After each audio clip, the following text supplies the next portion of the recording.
We are told that a basketball player is initially on the ground and he is going to jump up in order to seize the ball on the toss-up.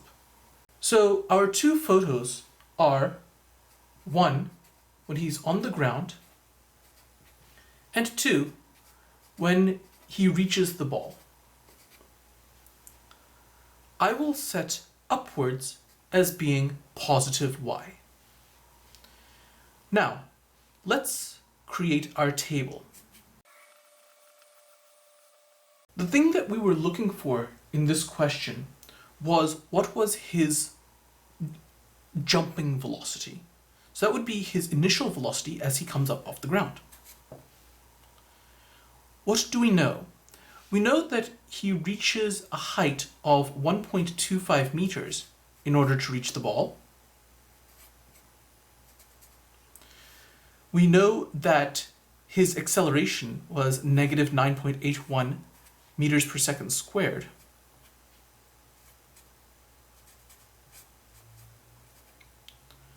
And by the way, we know that because upwards is the positive direction, but gravity always points downwards. So that means that he will be accelerated downwards, which is a negative 9.81. And his final velocity, at the peak of his motion, at the peak of anything's motion, the vertical velocity is 0.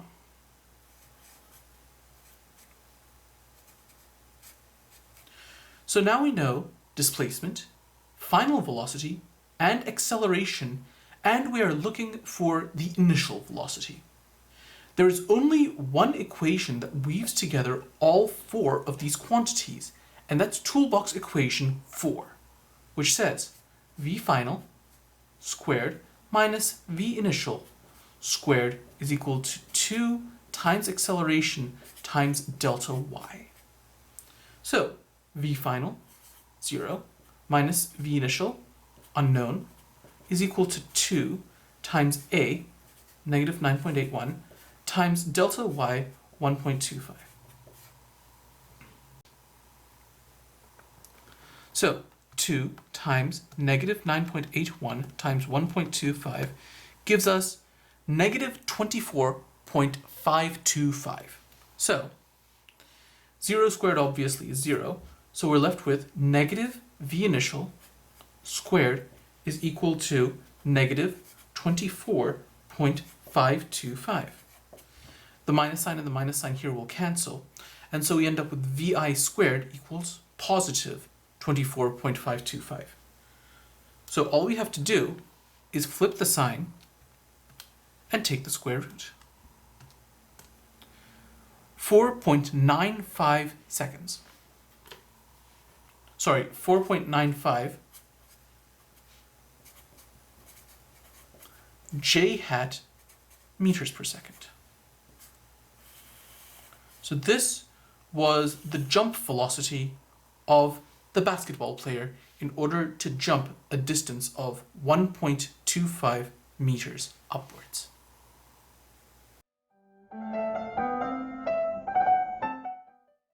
We'll start by drawing a picture of the swimmer as she starts from the diving board, reaches her highest point, and then falls into the water.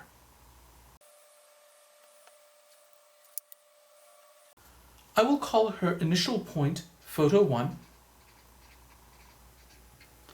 her highest point photo 2, and the point where she lands on the water photo 3. Now, if you read the question, you see that question B, part B of this question, is asking about what happens when she goes from photo 1 to photo 2, that is up to the peak of motion. Whereas part A and part C are talking about the characteristics of her motion between photo 1 and photo 3. That is not start to peak, but rather start to land.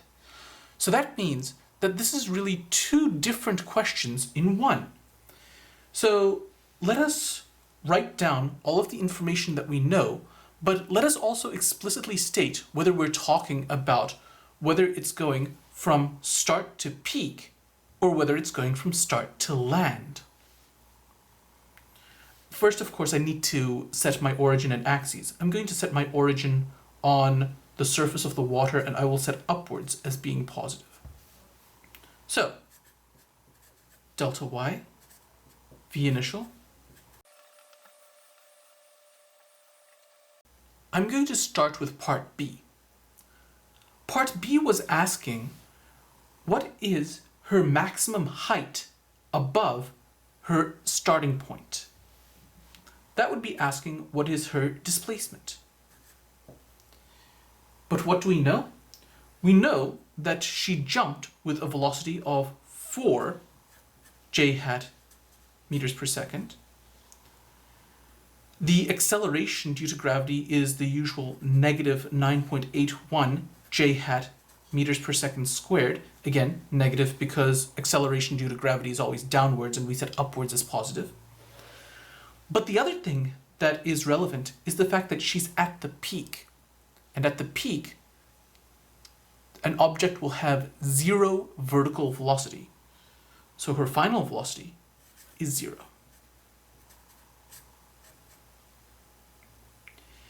So we have initial velocity, final velocity, acceleration. We're looking for displacement. So to solve part B, we are going to need to use toolbox equation 4, the only one that weaves together all 4 of these quantities. So V final, V initial equals 2 times A times delta y.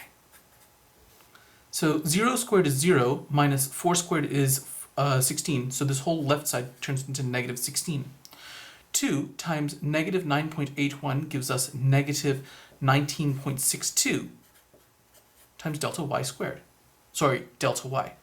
So delta y equals negative 16 divided by negative 19.62, which works out to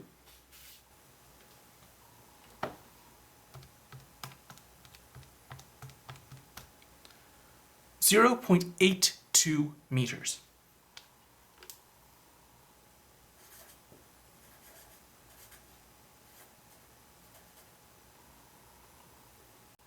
Now, let us solve part A and part C.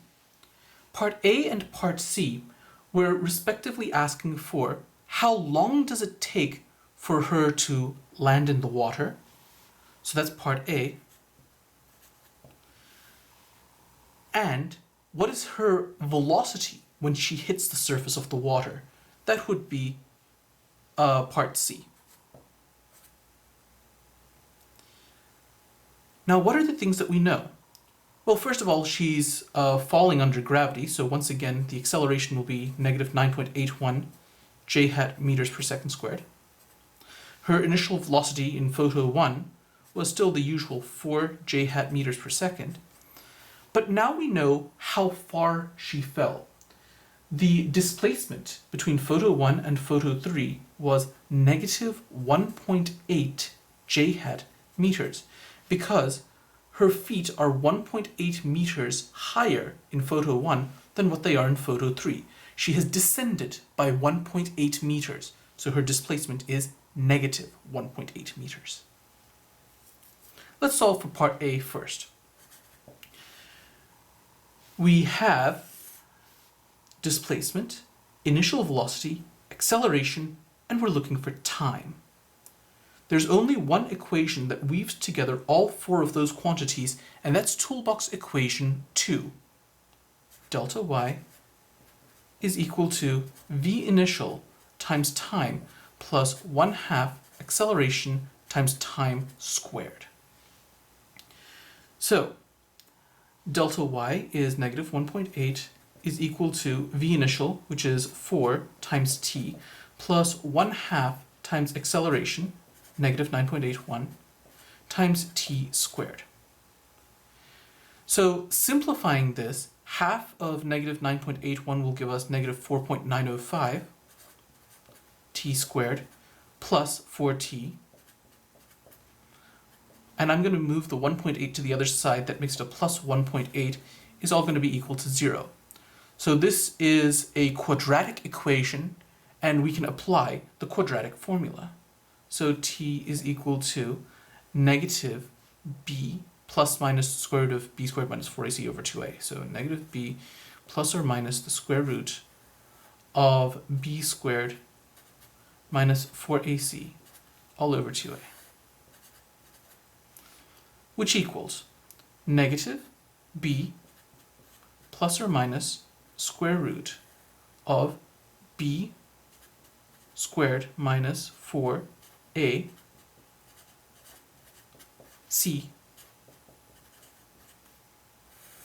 all divided by 2 times a. So that works out to negative 4 plus or minus square root of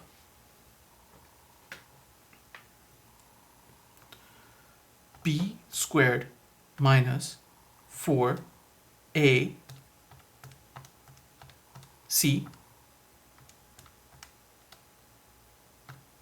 gives us 51.316, then we take the square root of that.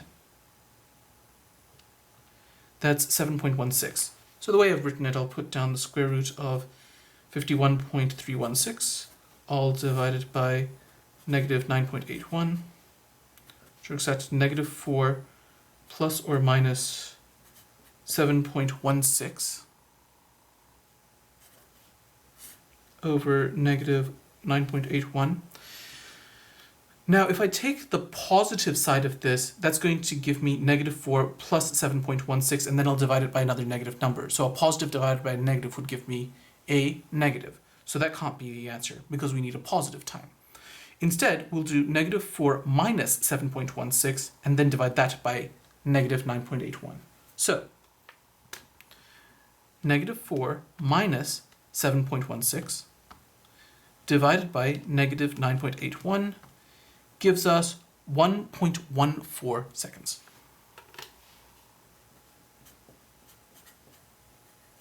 So this is the time that is required for our diver to fall to Earth. Last of all, we need to solve for the swimmer's final velocity in photo 3. So there are many ways to solve this. At this point, once you've solved for the time, you have so much information you can use any of the other toolbox equations to solve for the final velocity. But I'll go with toolbox equation 4, which says that for part C, v final squared minus v initial squared equals 2 times a times delta y. Now, v final is what we're looking for. V initial is 4 is equal to 2 times acceleration, negative 9.81, times y, or delta y, which was negative 1.8.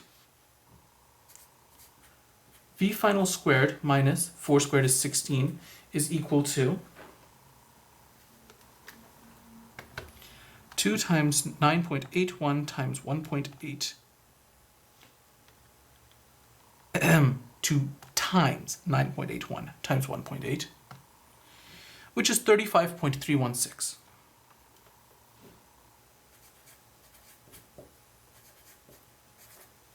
Now, add 16 to both sides, so v final squared is equal to 35.316 plus 16. I'm feeling too lazy to do that, so 51.316. And finally, we need to take the square root. So the square root of 51.316 is 7.16. But of course, you have to be careful here, because there are two possible values for the square root. One of them is positive, and one of them is negative. And the correct one for this situation would be negative 7.16 j hat meters per second.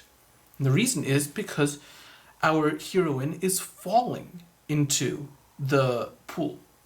So if the positive direction is upwards, since she's falling, she's moving downwards, that means that her velocity must be negative. So you have to be very careful of that in the last step.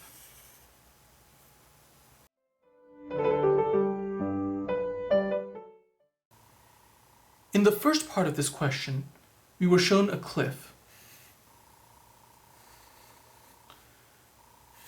And someone throws a rock off the cliff.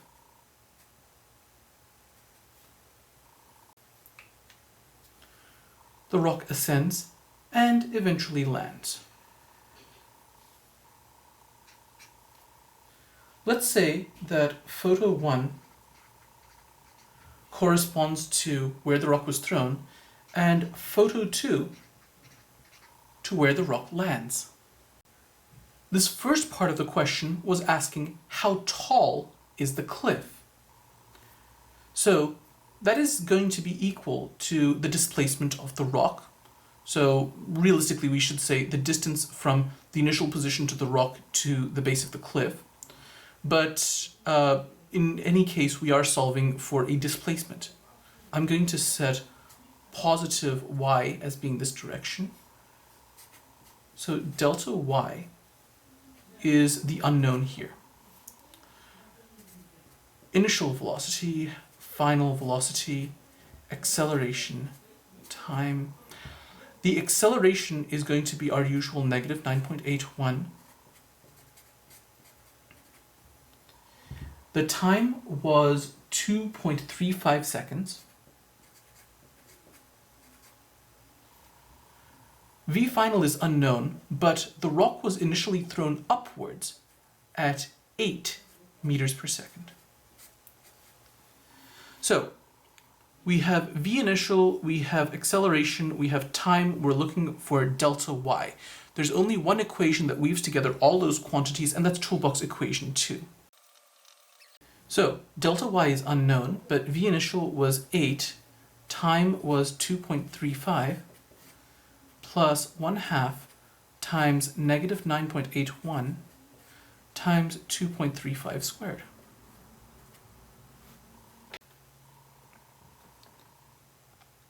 Eight times 2.35 plus, notice that I put it in parentheses. It's not really necessary on this calculator, but I prefer to do it that way. 0.5 times negative 9.81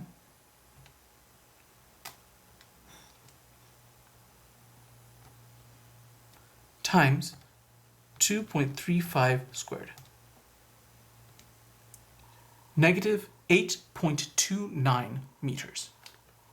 So the displacement of the rock was negative 8.29 meters. And that is also going to be the height of the cliff, 8.29 meters.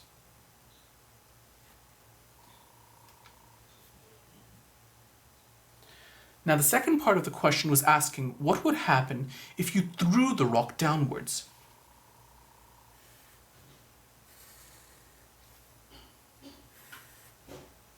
So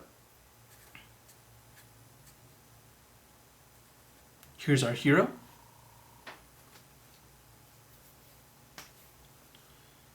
Now throw the rock downwards. Photo 1 is when the rock leaves the hero's hand, and photo 2 is when it strikes the ground.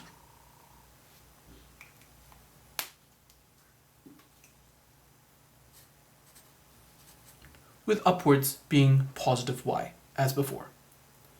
Now in this case, the displacement is known. The displacement of the rock is now going to be the negative 8.29 j hat from before. The initial velocity, because it was thrown downwards, is negative 8 j hat meters per second. The final velocity is unknown. The acceleration is the usual negative 9.81 meters per second squared. And the time is unknown. And we're solving for the time. Now, one way to do this would indeed be to solve using the quadratic formula, much the same way as what we did using toolbox equation 2 earlier. Another way to solve it would be to solve for the final velocity first and then solve for the time. That's a little bit more of a circuitous way, but let's go ahead and use the quadratic formula method, that is toolbox equation 2. So, delta y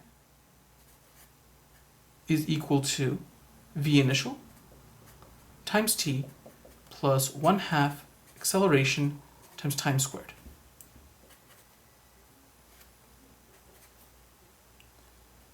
Equals negative 8t plus 1/2 times acceleration, negative 9.81, times t squared, and all of this is equal to negative 8.29. Rewriting this, we get negative 4.905 t squared minus 8t plus 8.29 is all equal to 0. This would now get solved using the quadratic formula. So, time is equal to negative b plus or minus the square root of b squared minus 4ac, all divided by 2a. So, negative b, negative 8, plus or minus the square root of b squared minus 4a c,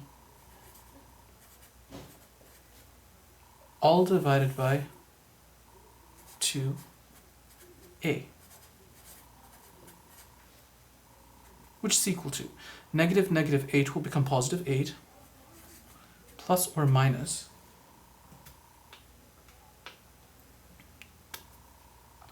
negative 8 squared minus 4 times negative 4.905 times c, which was 8.29, negative 8, positive 8.29.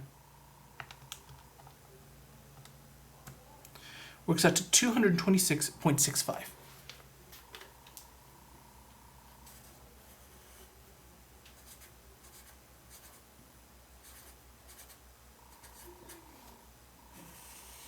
All divided by negative 9.81. The square root of 226.65 is 15.05.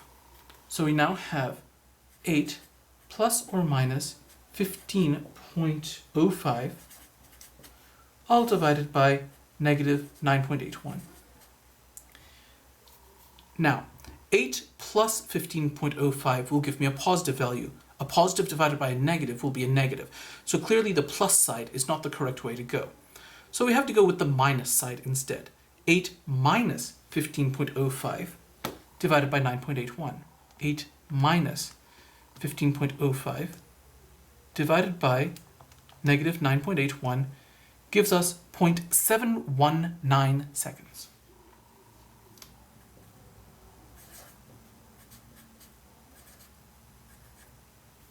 So this is the time required if the rock were to be thrown downwards.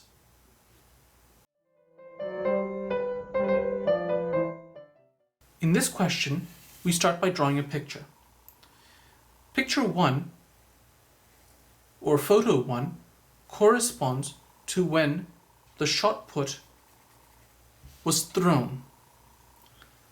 And photo 2 corresponds to when the shot put lands on our unfortunate hero's head. Now, I'm going to set the original position of the shot put to be my origin and upwards as positive. The question is asking for how long it would take for the shot put to fall on this person's head. What about the known information? The acceleration is its usual negative 9.81. The shot put was thrown at 11 meters per second. The initial, or the change in position of the shot put, because it was launched at 2.2 meters and it falls to a position of 1.8 meters, that means that overall it has fallen by 0.4 meters. So delta y is 0.4. So we have a displacement, an initial velocity, an acceleration, and we're looking for a time. The only equation that weaves together all four of these quantities is toolbox equation 2. So delta y equals v initial times time plus 1/2 acceleration times time squared. Rearranging this a little bit, I get negative 4.905 t squared plus 11t plus 0.4 is all equal to 0. A quadratic equation. This is solved with the quadratic formula. T is equal to negative b plus or minus the square root of b squared minus 4ac all over 2a, which works out to negative b, 11, plus or minus the square root of b squared minus 4a, negative 4.905, c, all divided by 2 times a. So, negative 11 plus or minus the square root of 11 squared minus 4a, which was 4.905, times c, which was 0.4. 128.85.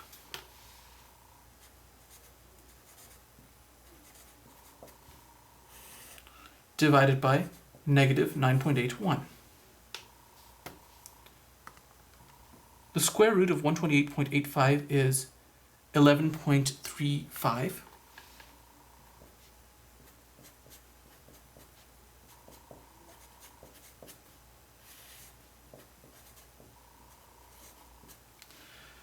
Now, if I added 11.35 to negative 11, I'd get a positive value, and a positive divided by a negative will give me a negative time.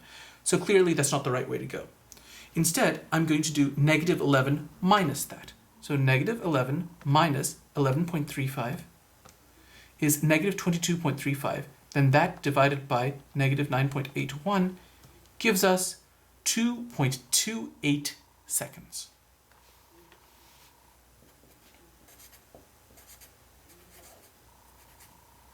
So this is the time that the shot putter has to move out of the way before the shot put hits him in the head.